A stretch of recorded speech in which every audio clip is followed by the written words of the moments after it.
All right, Chris Hall here with Dogs on Demand on Facebook, Instagram, YouTube, Twitter, and all those other good places.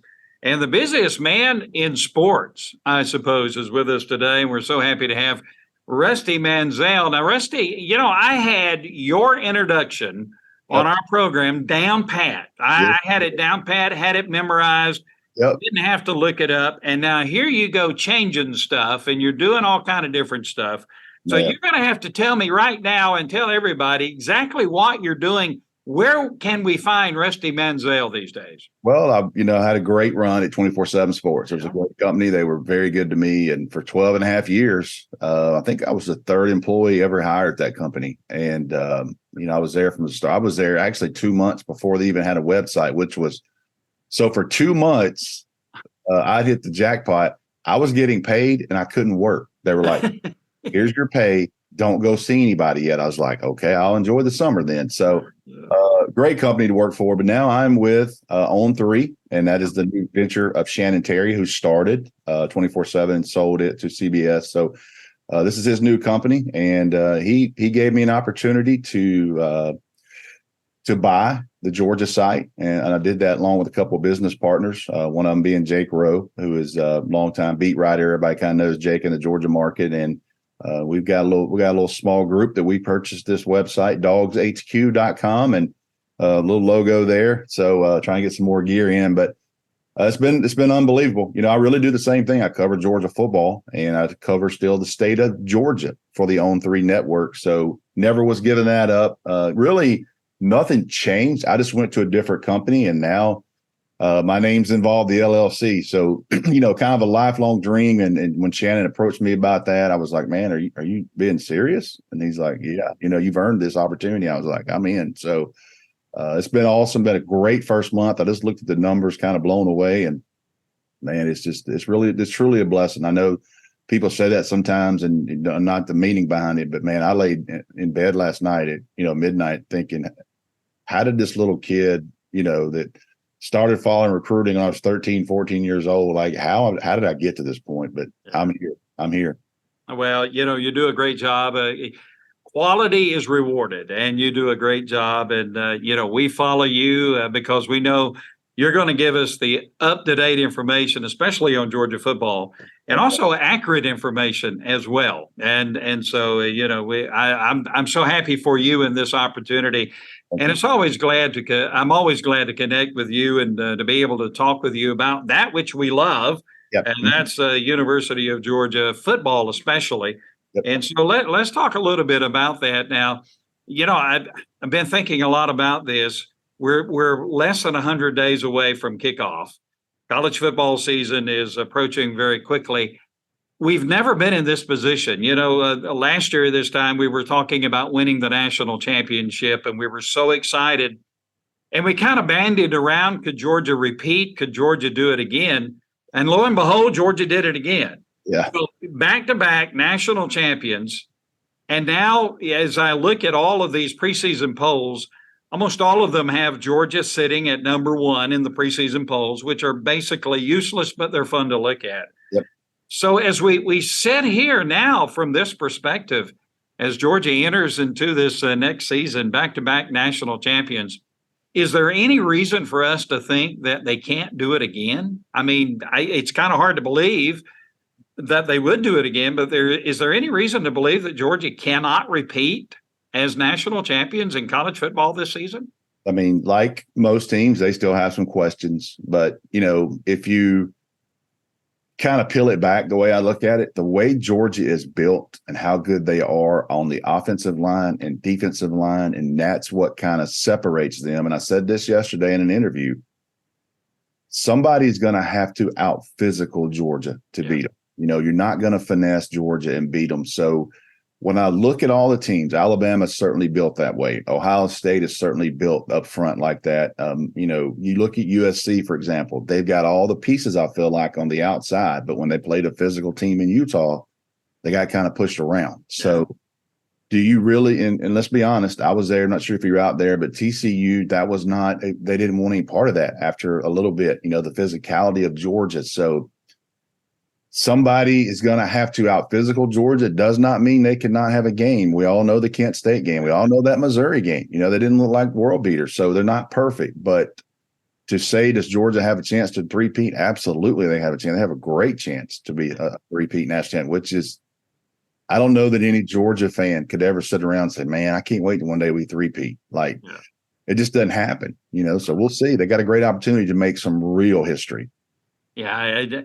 And for me, you know, as I look at it, just from my amateurish perspective, you know, Stetson Bennett was such a key to Georgia winning the back-to-back national championships. I mean, what a story. It's still an amazing story for Stetson to do what he did at the University of Georgia. Now you're going to have a new quarterback, probably Carson Beck. He looks like he's going to be the guy. At least he'll be given the first opportunity to have the job. But there were so many intangibles to me with Stetson Bennett. I mean, that really, he just an intangible personality that he had. He was able to motivate the team. And I'm wondering, you know, Carson Beck's got all the tools. He's got all the physical tools. He's got, you know, as much or better than, you know, what Stetson Bennett has. But does he have the intangibles? I don't know. As you look at the quarterback room, what do you think? And especially with the addition of now Raiola coming in and Puglisi coming in as well. What do you think about the Georgia quarterback room? Very talented. Now, very, very talented. Very highly recruited kids. They all check boxes. Here's what they don't check yet. Nobody's played a meaningful minute.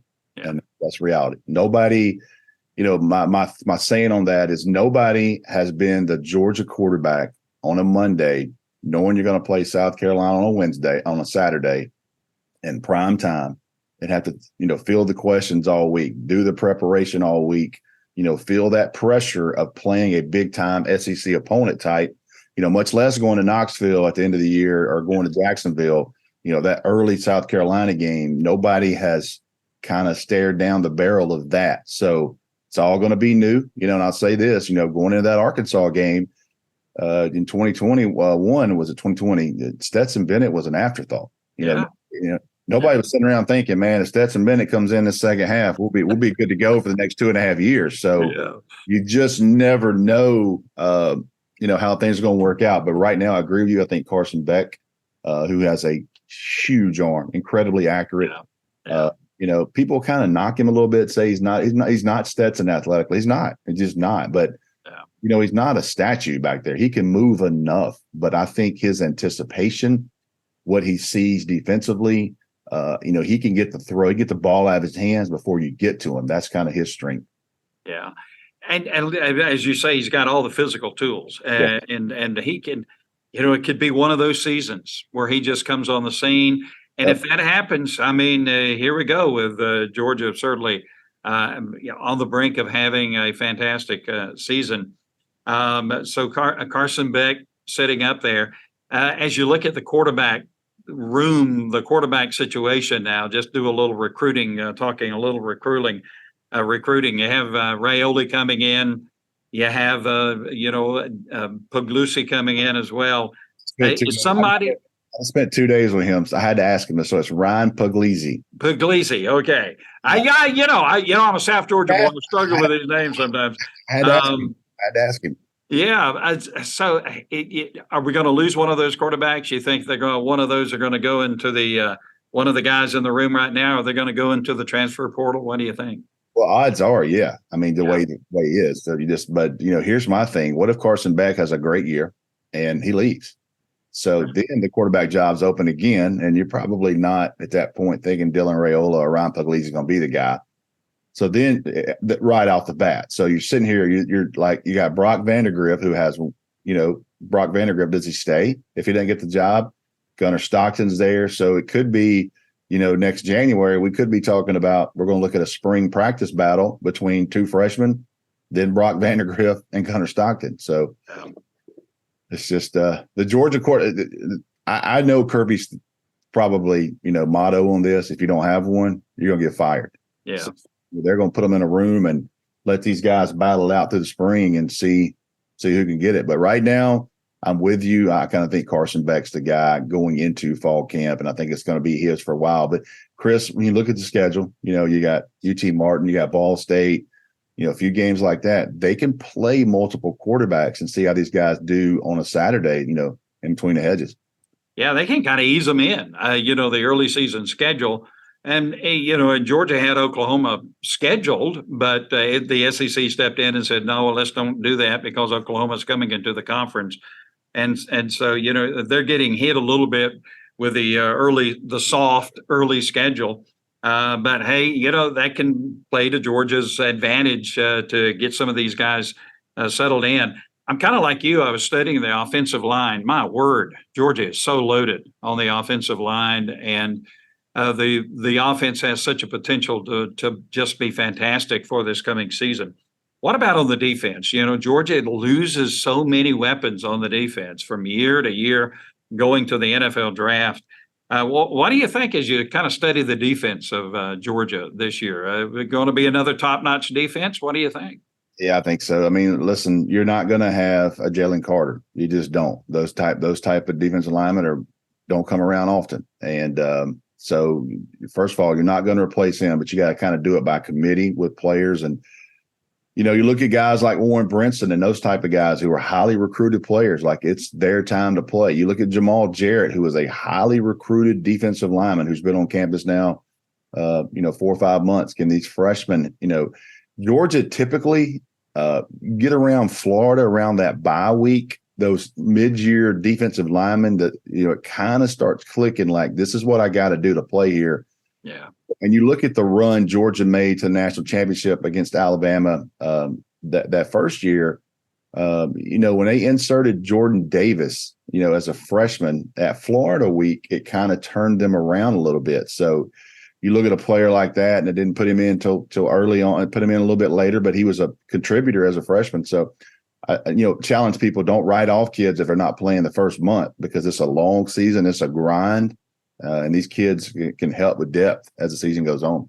Yeah, and looking at the schedule, I think if you look at Georgia's schedule right now, regular season schedule, for me, I identify 3 games that are going to be the greatest challenge right now as you look at the schedule.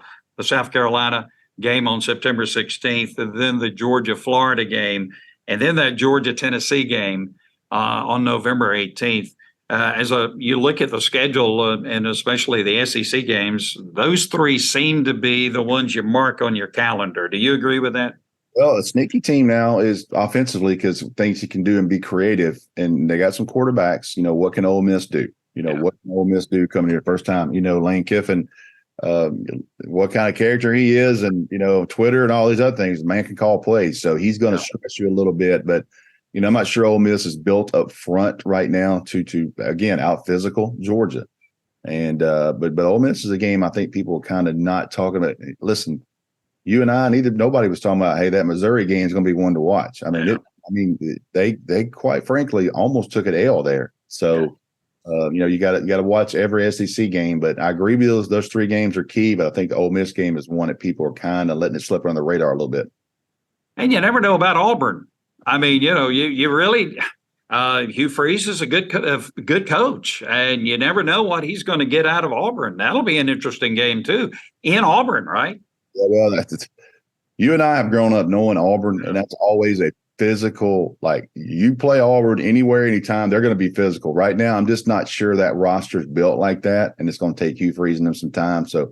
Certainly always with that rivalry, you can always watch that game. But I think that roster, after Harsin and the recruiting, and it just for whatever reason, it didn't work. And it's going to take a little while to try to catch that thing back up. Yeah. And, Hugh Freeze is a good coach. And so, it won't take them, it'll take them a few seasons perhaps to get back to where they want to be.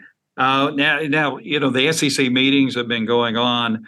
In 2023, we'll continue to have the divisions in the SEC, but things are going to change in 2024, apparently, going to an 8-game SEC schedule.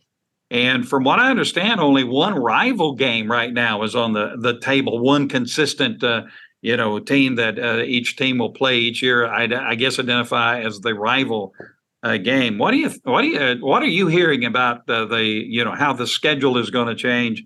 And I don't know.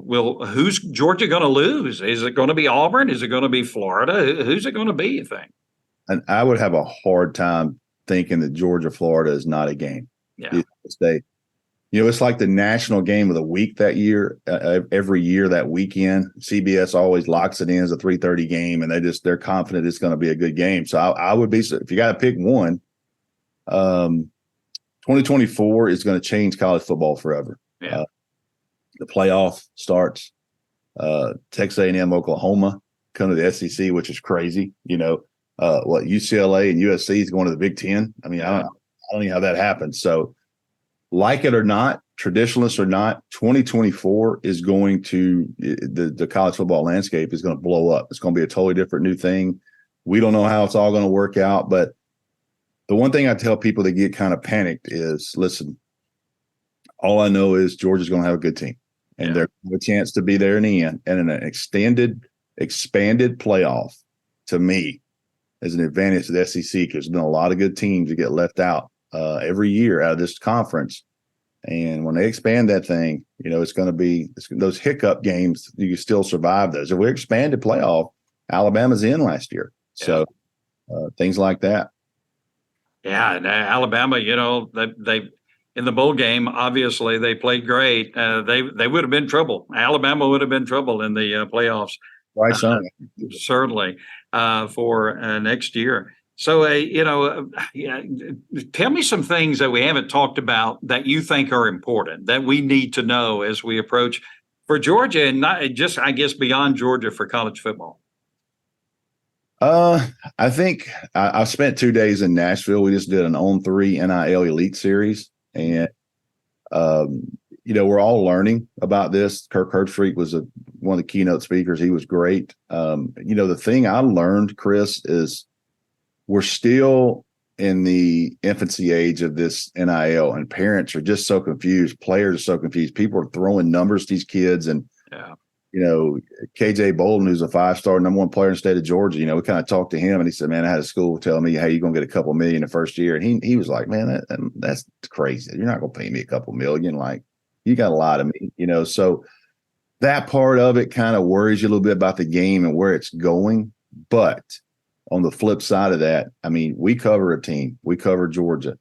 And everybody asked me, recently, hey, can Georgia have the #1 recruiting class? And I don't want to downplay it, but it doesn't matter if they're 1, if they're 2, or if they're 3, or they're 4. They're going to have a very strong class. As long as Kirby Smart is the head coach of the University of Georgia, he is going to demand, his coaches, we've got to sign the best players, got to do these evaluations. So, as you move forward and you start talking about expanding these playoffs, I feel confident Georgia, I don't know how much money Georgia fans are going to spend on travel for the next couple of years, but my goodness, they can be all over the country, in games. And, we were just playing on paper and drawing some stuff up in Nashville. And, you think like if Georgia was a 9 seed, just think if they lost late in the year or whatever, and they wound up being a 9 seed, next thing you know, they could open up at Penn State.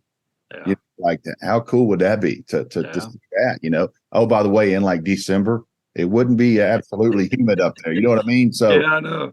Where's this thing going to go? But it's going to be really cool to see some matchups. I'm extremely disappointed in the SEC in one factor. The 8 games doesn't matter to me, because people outside the SEC can say all they want. They don't understand that 8 SEC games is a war. That is a scheduled war. But I am disappointed in the SEC canceling this Oklahoma game, because Georgia might not play them now to like 2030. So we could have went there this year and played that game. So, but anyway, it's kind of spilt milk now. Yeah. The pandemic affected, the COVID pandemic affected so much in our society. And of course, a lot more, I guess you could say a lot more important things, but it really affected college football, with the transfer portal. And then all of a sudden bursting on the scene, as you say, the NIL deals and things like that. I'm kind of concerned, and I think Kirby Smart kind of mentioned this last year, that the toll it's taking on head coaches and coaching staffs to navigate all of this, the recruiting, and then, everything that is now thrown upon the coaches, burnout can be a real possibility. it's really something. The pressure on these coaches now to produce really is something, isn't it? What's different, Chris, from people that have followed recruiting a long time is now you have to recruit 4 classes at the same time. Yeah. You got to recruit freshmen. You got to recruit sophomores. I mean, you got to recruit. So if there's a really good 8th grader that's going into high school and you kind of know about him, you got to start your relationship with him. So, you're sitting here as a coach. Think about this, Chris. You're sitting here and just say you're the linebacker coach at University of Georgia. You're actually sitting in an office with a prospect. His graduating class is 2027. Wow. You're having to spend an hour with that kid and his mom, and he ain't even played high school football yet. So the demands and energy and what's on these coaches, they've got to. I wish they would do one rule, because they did it in softball, and I have a couple of girls that play. One girl that plays at Georgia that I coached, and she committed to Georgia as a freshman. Softball was sped up, and so for softball, they went in and said, you know what? You can't offer a prospect now until the first day of their junior season. Yeah. So I wish football would maybe say you can't offer a prospect till the first day of his sophomore season. Yeah. That it slows things down. It allows a kid to be a freshman. It allows him to get through that summer, and you kind of see where he is. And that way, can you have an 8th grader on campus? Yeah, but maybe you don't have to spend an hour and a half with a family, just show them a tour and go on about their business. But it would slow things down for the players and prospects and families. And it would slow things down big time for the coaches to allow them to, kind of let this thing play out a little bit. You don't have to recruit 4 classes at one time. And it's amazing. These kids now in the 8th grade are huge. I mean, there some of these kids are huge, and they're not yet fully mature physically. It's amazing. That when you see that, it really is amazing. What about on the recruiting trail? Georgia's been very successful so far with the upcoming recruiting class. Any news we might see on the horizon with some signings?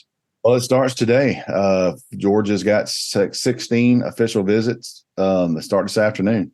So Dylan Raiola is in town, and he's going to be. It's interesting. Dylan Raiola's in town. He'll be recruiting all weekend. Yeah.